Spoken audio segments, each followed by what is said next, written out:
Hello and welcome to this week's Daily Express's Royal Roundup. We've got lots to discuss this week. We've seen some pictures coming from that BAFTA evening where Catherine and William were looking absolutely amazing. So we're going to be talking about their relationship. How has it changed over the years? What are your thoughts on it? Let us know. And of course, we are talking about that South Park episode. Still people are talking about it. Harry and Meghan, what have they said about it? What more can we expect from them on the run-up to the coronation, which is happening very, very soon? Time is flying. So if there's any questions or any engagement that you'd like to put in the comment section about anything we talk about, then do let us know, as we are joined by Daily Express's royal correspondent, Richard Palmer. Richard, welcome. Hello. Lots to talk about this week, actually. We were saying just before we came on the call, there's been some news today, hasn't there, in regards to what Prince Harry has said from his book. So we'll come to that first, I think, Richard. So what's the latest on this? Oh, yeah, the Defence Secretary, Ben Wallace, went on LBC this morning talking to Nick Ferrari and really reopened this whole controversy over the references to Afghanistan that Harry made in his memoir, Spare, where the Defence Secretary again used the word boasting, which Harry doesn't like, boasting about his kill number of Taliban, and said that he'd let down his comrades, his former comrades in the army. So that won't have gone down too well in Montecito. It rumbles on. I mean,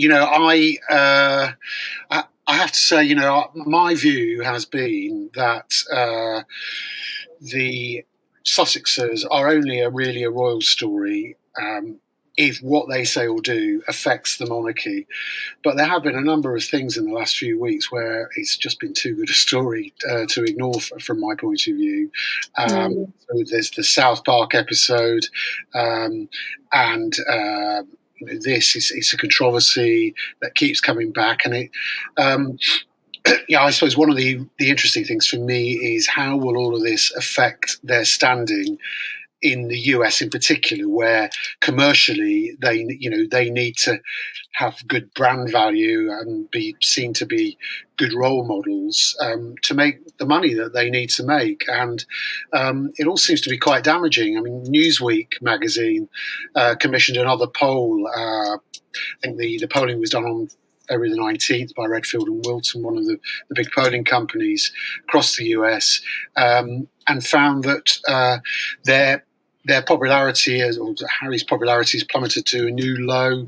And astonishingly, really, according to this poll, Queen Camilla, Queen Consort, is now more popular in the US than the Sussexes. And, that is astonishing because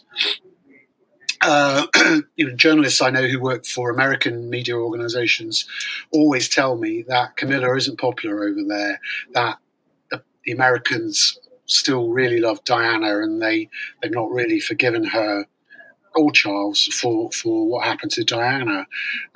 So to see Queen Camilla polling marginally better than Harry and Meghan, I think is a sign that the decision to do the Netflix series, and particularly the book, has gone down really badly with the American public. Yeah, I mean, it has created a lot of money for them, is one thing I obviously would say about that. So they definitely are financially independent off the back of the book and the Netflix series, that's for sure. But the fact that this is Camilla as well, and obviously, Harry's relationship with Camilla over the years has been questioned. Do you think he'll take this as like a personal attack if he's aware of this poll? Would he be aware of this poll? Look, he reads everything. I know Meghan claims she doesn't read lots of the media, but clearly they do, or they have somebody who reads it for them. And I think, as I said last week, I think one of Harry's faults as a public figure is that he spends too long worrying about what the great public British public and now international public are saying and thinking about him. I think if you are a public figure, up to a point, you just got to get on with it. So he'll be aware of all of this. Is now a good time to talk about South Park as well, as we're sort of let's talk about South Park as well, because that's obviously a massive topic. I mean, this came out, but it's still being spoken about. So despite the fact that they may or may not like it, this obviously isn't going away for them, is it? So here's a clip from it. We want our privacy. Stop looking at us whilst they're on Good Morning Canada. Okay, so the latest on this then, please. Well, just to say that that's rumbled on, and there's been a lot of speculative stories in the media about their reaction to that. Yeah. And I suspect that there have been stories saying they were really upset about it, stories saying that they were planning to take legal action against the makers of South Park. And their PRs have actually come out and said, look, this is nonsense. They're not going to be taking legal action. And whatever, I'm sure it probably wasn't very welcome. But I think they've it's important to set the record straight on that they've made it clear that they're not planning any legal action or anything like that. And, maybe behind the scenes, they have been a bit more relaxed about it, in the manner that I was suggesting they should be. Certainly, in spite of what I just said about Harry spending too much time reading, the comments of anonymous trolls online and underneath online stories and worrying about Showbiz magazine gossipy stories. One of the things I and most of the royal correspondents always liked about him was that he always had such a really good sense of humour, and hopefully that's shone through in this case, and hopefully he has been able to laugh about himself. And obviously, they've made headlines for the past over 2 years now, constantly over various different things. Do you think they're aware that this year is obviously a very special year for Meghan's father-in-law, and I guess Meghan and Harry's father, the fact that it is the coronation year and they don't want to overshadow anything? That's all a very complicated area. It's very difficult to get to the bottom of what's going on there. I think they wouldn't want to be seen to be derailing the coronation, because that again would be damaging to their brand, because their brand still is about being royal. Yeah, and their relationship with the royal family, and I think rather like in other countries that have presidents as well, that there is a certain amount of authority in the office. Even when presidents are controversial figures, there are still some people who might not agree with the individual, but have respect for the office of president, and it's the same with the monarchy. And so I think Harry was always very careful not to criticise his grandmother when she was the monarch. And although he was critical of his father in places in Spare, and if I remember rightly in the Netflix series, I think he will try to be careful about how critical he is of the monarch. And of course, with all these changing polls as well, and the fact that now Camilla is more popular than them, according to this poll in the US, I'm guessing they'll be very careful as well about what they say potentially about her too. Well, it might make them think about it, yes. Yeah. Okay, then. So that's the latest on South Park, the latest on Camilla. But we're going to bring it back to the UK now, where King Charles met with Ukrainian troops this week. Now, we have seen the royals have taken a stance on Ukraine, and that obviously has been reflected within the rest of the world, with public figures also being very, very loud about the situation which is happening there, the awful situation. Charles, though, obviously making this stance, we've got the video there of this. One thing I would say with this, Richard, is it's politics crossing over with royals. Obviously, this is an exceptional case, but in a broader term, how dangerous is that?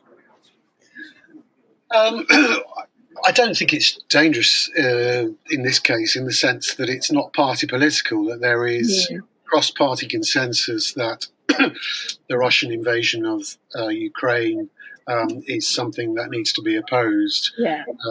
Had Jeremy Corbyn still been leader of the Labour Party, things might have been different. Then that might have been a trickier piece of diplomacy for the King to navigate, because Mr. Corbyn is much more circumspect about supporting NATO and about supporting the West against anybody. But Keir Starmer is very pro-Western, and so I don't think that's a problem at all for the King, to be honest. And I think he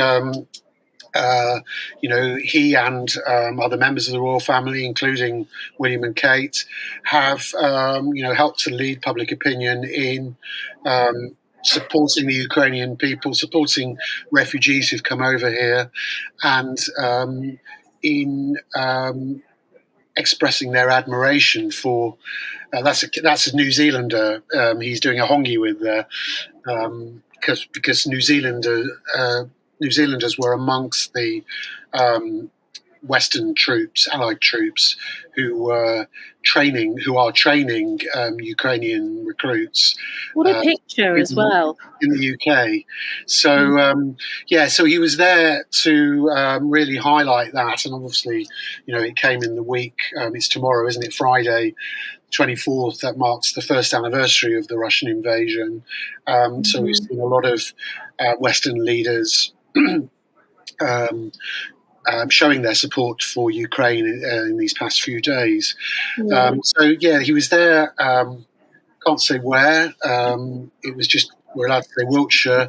There are 3 centres in the UK at the moment: Wiltshire, the northwest, and the southeast of England, where in the last 6 months, 10,000 Ukrainian raw recruits have been given combat training, and this year they hope to give a further 20,000 training.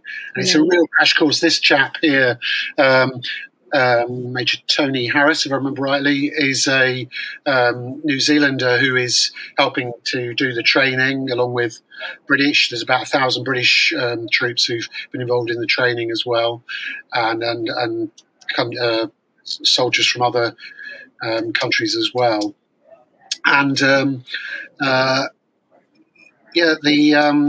this chap was telling me that in New Zealand it would normally take 9 months for a soldier to be deemed to be combat ready, and these guys they're doing 35 days, 5 weeks of training in the UK, and then they're thrown into the front line. So it really is stripped down, the training. I mean, there's not a lot of. They do some very basic military discipline training before they come out here, and then they just focus on mainly trench warfare. First World War style trench warfare, how to attack a trench, how to defend a trench, combat patrols. This obviously is something Charles very personally backs, with all the royals' history with the military. Well, very much so, and this is a bit of a taboo subject. I mean, I made myself very unpopular at the palace when I wrote about this, but we understood that members of the British royal family have been involved in helping to provide shelter for Ukrainian refugees in this country. But the palace really didn't want to talk about how exactly they were helping, where these people were staying. And but we've seen thousands and thousands of Ukrainians come over here. And they've obviously made personal donations as well, haven't they, to all of these, to the relief effort there? They have, yes. They've made personal donations. They never tell us how much. I mean, it's often described as a substantial donation, but and that's substantial as well from a royal perspective. So it's not like, I'm sure it's not 50 quid or something. Well, you would hope not. Yeah, no, you would think that would be a bit cheap, wouldn't you? Okay, I think we've done a poll on this, so let's have a look at the poll if we can bring it up.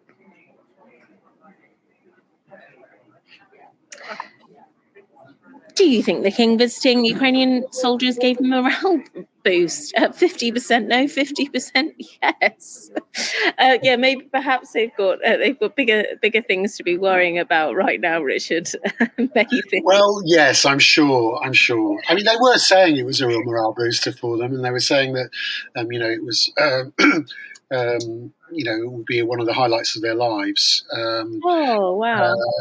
But you would say that, wouldn't you, if you were you wouldn't say I've just been to visit.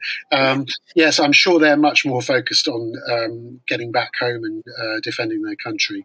And one thing that was interesting from that Camilla wasn't there at the same time. Were all the troops male, or were there some females there too? That's a good question. One to which I think I might have seen one or two women soldiers, but I wasn't quite sure whether they were trainers or trainees. Yeah. And I should have asked. The people that the king met were all men. Those are some of the Allied trainers there.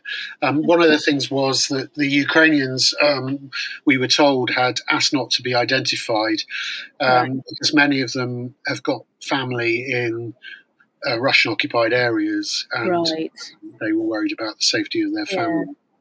Yeah. Of course, that makes sense.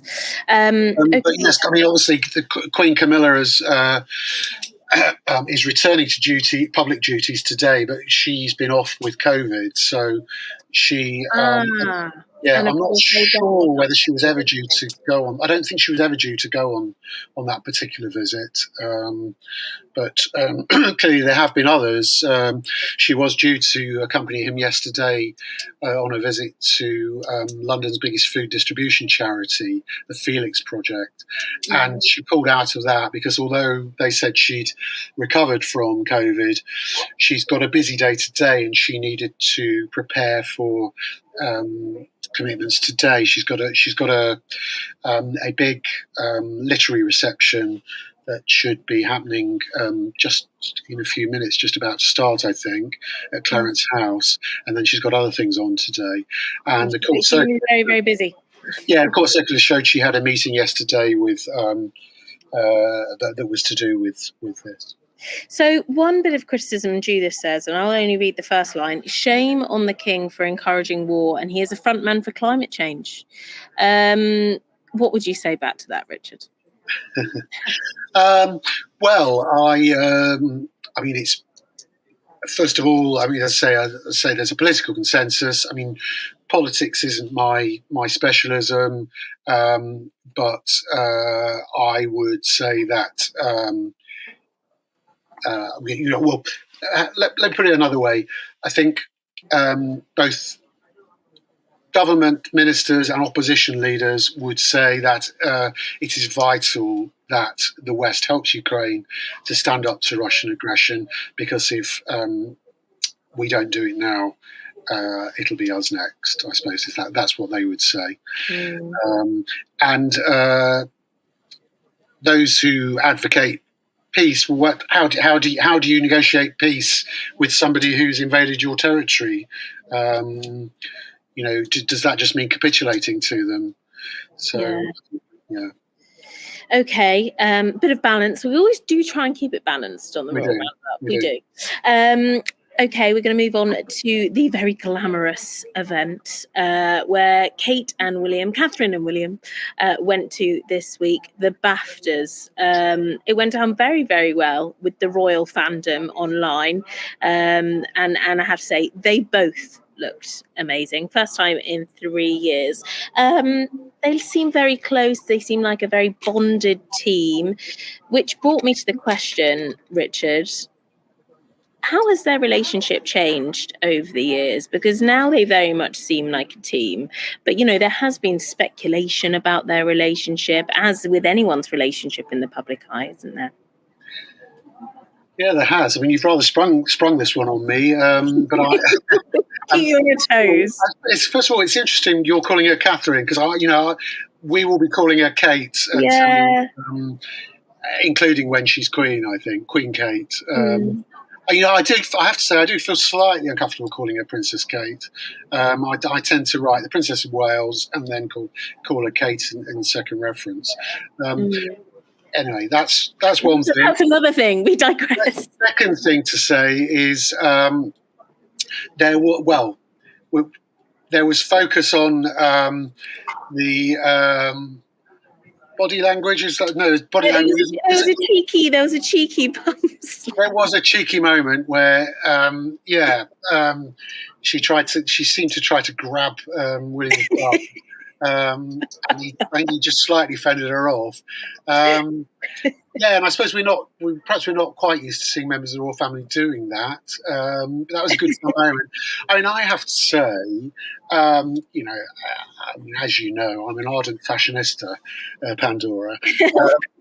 And no, not really, but I did think it was quite interesting that she chose to pair the opera gloves, first of all, and a bespoke gown from the Queen, which presumably costs thousands, with a pair of £17.99 earrings from Zara. That trick did work very well, because my mum called me the next day and she said, I can't believe Kate is wearing Zara earrings, Pandora. Yeah. And she was the first person to hear about it. I didn't hear about it first, but my mum did. So it obviously worked really well. Well, I don't know. I thought that was quite an interesting touch. But let's talk about them. Well, I think the first thing to say is when they first got engaged and in the first few years of their marriage, she looked very nervous on the international stage. She wasn't a very accomplished public speaker. She's a naturally shy person, but also an extremely bright person. And I think you have to remember that she was the brains behind their mental health initiative, Heads Together, and she thinks very carefully about most things she does, I would say. And yet, in those first few years, she was very much following in her husband's footsteps, often literally, and taking her lead from him and being quite deferential as a wife, I would say. And I would say now that she has really come out, and obviously it's a few years on now, since 2011, but she's very confident. She is an excellent ambassador for the royal family, I would say. And she's become a much better public speaker. I mean, I don't think she'll ever be a natural orator. And you do see that fun side of her more. I mean, I remember going back to their trip to Australia in 2014, I think it was, when we were still at that stage where we didn't see that side of her very much at all. And the Australians took some photos of her and him walking in the compound of the government house. They were staying in Canberra, I think. And she did a little sort of, I described it at the time as a sort of Stan Laurel skip and hop, if you know what I mean. And I thought that was lovely. And so, you do see the fun side of her more, and you saw that the other night. And then just more generally about them, I mean, I've again in the last few days on social media tried to express without trying to inflame the situation. It's very difficult, but just to express my horror at some of the things that are written by people on all sides, Yeah. on royal Twitter particularly, and I think there have been rumours spread about the state of their marriage or whatever that, as far as I can tell, are just completely fabricated. And who knows? I mean, And of course, who knows what goes on behind the scenes in any relationship? But all I can say is that when you see the body language up close between them, both in public and behind the scenes, you would not say that is a couple whose marriage is in any trouble whatsoever. You would say that is a couple that are really tight together. And of course, they're very big champions of mental health and getting the help that that they need. And do you think that Kate and William have received extra help, whether it be with speeches, public speaking, all the way through to their marriage? They do have the best people at their fingertips because they're part of the royal family. Yeah, I'm not sure it's ever been confirmed. I mean, I've seen speculation about particular names. There was a well-known national newspaper journalist, I think, who was at one point said to have provided some sort of media coaching for Kate, and I've no idea if that's true. But I would be very surprised if she at least has not had some professional coaching at one point or another. And again, with him when he was much younger, I mean, it just comes naturally to him. Yeah. Now, I think. Yeah. Well, Diana was quite open about receiving help and stuff when she needed it, wasn't she? It's a bit before my time as a royal correspondent. I can't remember whether she was open about it, but it certainly came out afterwards that she'd had voice coaching from a guy called Peter Setterland, for example. And there was other help she got. It's interesting to go into a bit of detail about their relationship, because of course we speak about the events and everything that they go to. We don't really speak about their relationship as such, but of course their relationship is ever closer, isn't it, with the king and of course Camilla too. Yeah, it would seem to be. I mean, I think there was a point when their relationship was not fantastic. I think there was a point when the then Prince Charles didn't really see much of the then Cambridge's children. Well, funny enough, I think it was Harry and Meghan quitting that brought them back closer together. And I think I've mentioned before, there was a particular picture that I think, if I remember rightly, came out on Father's Day of William putting his head on Charles's shoulder. And, at the time I asked about that and was told it's no coincidence that that's been put out. Yeah. They are getting on better. And, that's interesting. Okay. Well, we'll be delving into more relationships as I'm fascinated about all of this. But we're going to talk about what's coming up then to finish off for next week, Richard. Anything exciting? Obviously, Camilla's back. She's back and she's got things on today. I mean, I've mentioned the literary reception, and I think there will be other things to write about regarding her today. And I'm trying to think what and also I think one thing to say, one thing that has been announced is, see, there are quite a lot of things that are under embargo. I think mainly for security reasons. Again, we've touched on this. We don't know whether it's I suspect it's partly to do with the sort of heightened number of protests from Republicans taking place. There may be other factors as well. Sometimes they don't want to particularly attract a crowd.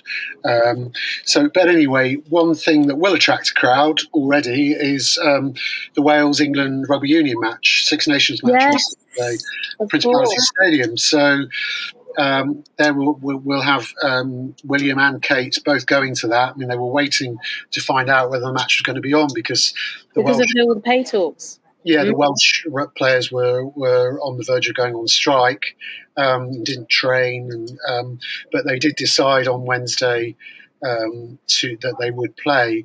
So it was announced this morning that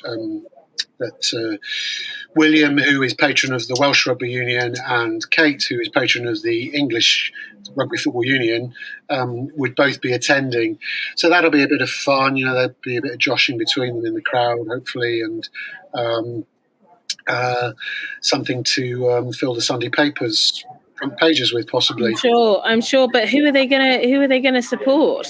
This will be very political, Richard. Well, they'll be supporting their individual teams. I mean, it's more a problem for the children, I think, is who they support. And can we expect to see? I mean, maybe not Louis. We've spoken about him before, but can we expect perhaps to see George there and everything? Well, that's an interesting question. At the moment, that's not been announced, and I've not seen any intimation that they're going to be there. But equally, haven't asked about it. My guess would be that they won't take the children, but you never know.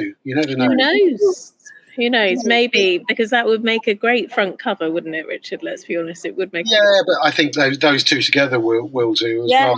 This is true. This is true. The Sunday Express executives were rubbing their hands with glee this morning. I bet. Yeah. And they do sell more papers, don't they, when you have the front cover with them on? Sometimes, yeah, definitely. I think, yeah. And I mean, certainly over the Jubilee, and again at the time of the Queen's death, and all the various tributes to her, and the return of the coffin, the cortege back to London, and then the ceremonies in London culminating in the state funeral. The Express, saw sales rise quite considerably.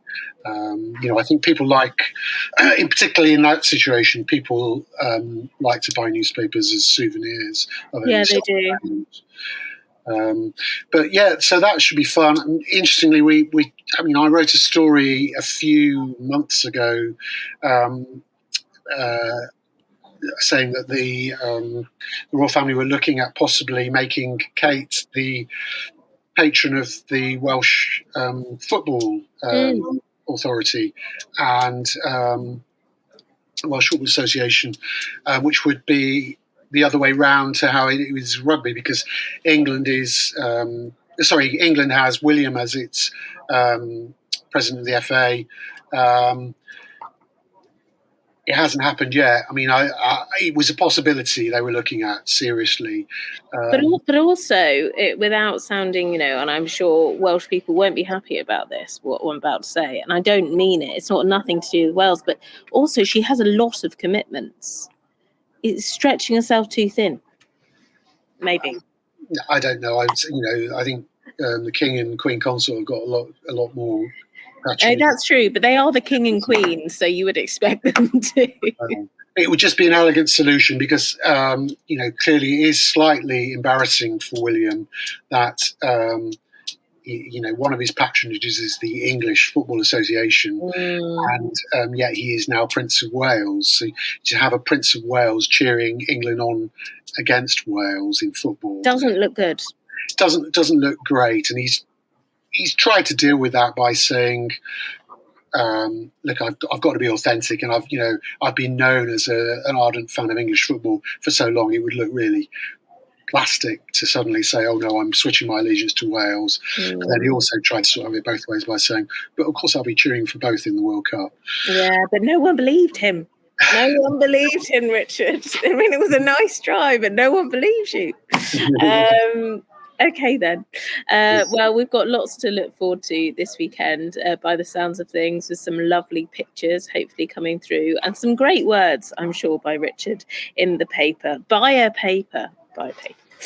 Richard, thank you, as usual, for coming on to the Royal Roundup. We're usually every single Thursday now, the time to be confirmed on the day, but then we premiere on YouTube every Friday at 4 p.m. So If you're a YouTuber, perhaps that's more your bag.